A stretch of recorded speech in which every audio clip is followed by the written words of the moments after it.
का, ये आपसे कोई शिकायत नहीं करेंगे और तन मन धन से आपके साथ खड़े हो जाएंगे। जीवन में इन्होंने एक भूल की, उसका प्रायश्चित ये आज तक कर रहे हैं। अगर अब आपकी सरकार इनकी झोली में कुछ डालेगी तो ये आपके वफादार सैनिक की तरह, वफादार सिपाही की तरह आपके लिए काम करेंगे। इससे बड़ा कोई सबूत नहीं हो सकता है, इससे बड़ा कोई उदाहरण नहीं हो सकता है। क्योंकि जब कोई इन्हें कुछ दे और उसके साथ प्रतिघात करो तो उसका दंश झेल रहे हैं। इस बार जब आपकी सरकार कुछ देगी तो निश्चित रूप से इन्हें उसे धोखा देने का कोई काम नहीं होगा। ये आपके लिए काम 2014 से कर रहे हैं। 2014 में जब 73 लोकसभा सीटें भारतीय जनता पार्टी इसी प्रदेश से जीतती है, तब आपको अनुमान लग जाना चाहिए कि शिक्षा मित्र ने, एक अनुदेशक ने एक एक गिन गिन कर वोट डाला था भारतीय जनता पार्टी के। और जब 2017 का चुनाव होता है और आप एक तरफा जीतते हैं, विपक्ष केवल 50-60 सीटों पर सिमट जाता है, इसका मतलब तब भी एक तरफा वोट अनुदेशक और शिक्षा मित्र का आपको मिला था। और उसके बाद 2019 एक तरफा, उसके बाद 2022 एक तरफा, और इसके बावजूद भी ये आज आपसे रोज गुहार करते हैं, रोज विनती करते हैं। क्या कारण है इसका? कोई तो होगा। ये सब चीज बड़ी समझने के लिए है और मैंने यही समझने के लिए आज आमंत्रित किया है विश्वनाथ कुशवाहा जी को, लेकिन अब तक उनसे संपर्क नहीं हो पा रहा है। लगातार हम संपर्क करने, हमारी टीम कर रही है उनसे, लगातार उन्हें फोन किए जा रहे हैं। जल्द वो हमारे साथ होंगे, क्योंकि मेरा मानना है कि एक बार जब उन्होंने हमसे कहा तभी हमने उन्हें उनके नाम से ये पोस्ट लगाई है। अब देखते हैं कितनी देर में वो हमारे साथ जुड़ते हैं। लगातार हम फोन से संपर्क में हैं।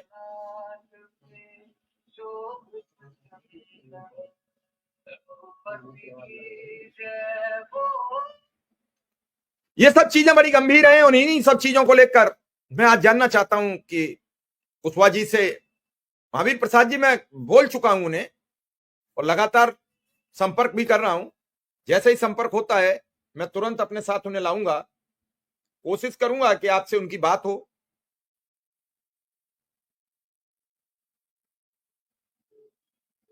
मेरा उद्देश्य सिर्फ इतना है, अनुदेशक, शिक्षा मित्र, रसोईया, ग्राम प्रहरी, पंचायत सहायक, संविदा कर्मी, जो जैसा है उसको जीवन जीने का अधिकार मिले। अगर उसे जीवन जीने का अधिकार मिला तो ये आम गरीब आदमी की सबसे बड़ी जीत होगी और इस जीत के लिए बड़े प्रयास करने पड़ेंगे, अथक प्रयास।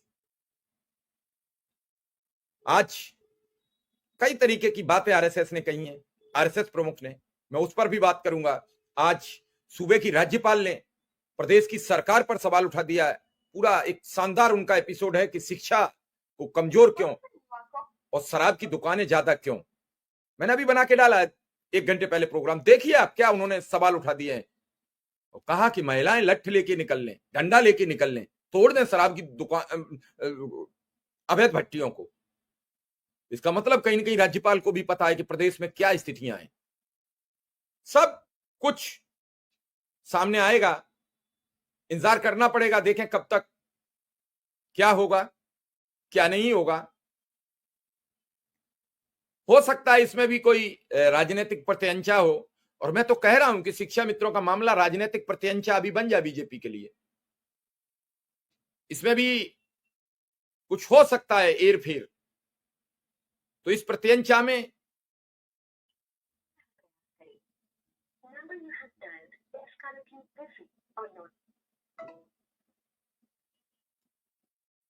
देखते हैं।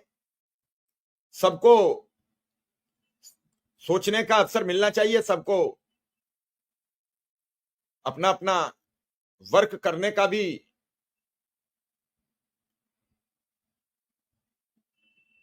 जीवन में अगर सबसे बड़ी कोई बात है तो उस बात की होती है कि आप अपनी जिद पर कितनी देर तक कायम रहेंगे और कब तक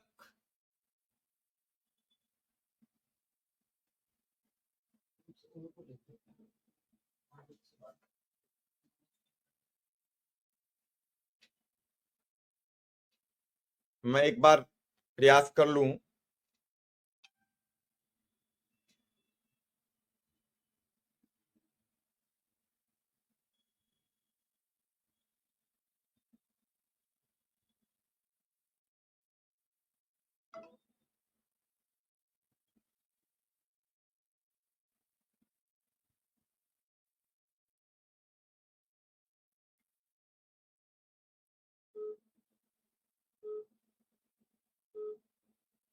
आपके द्वारा डायल किया गया नंबर अभी व्यस्त है या इस समय उपलब्ध नहीं है।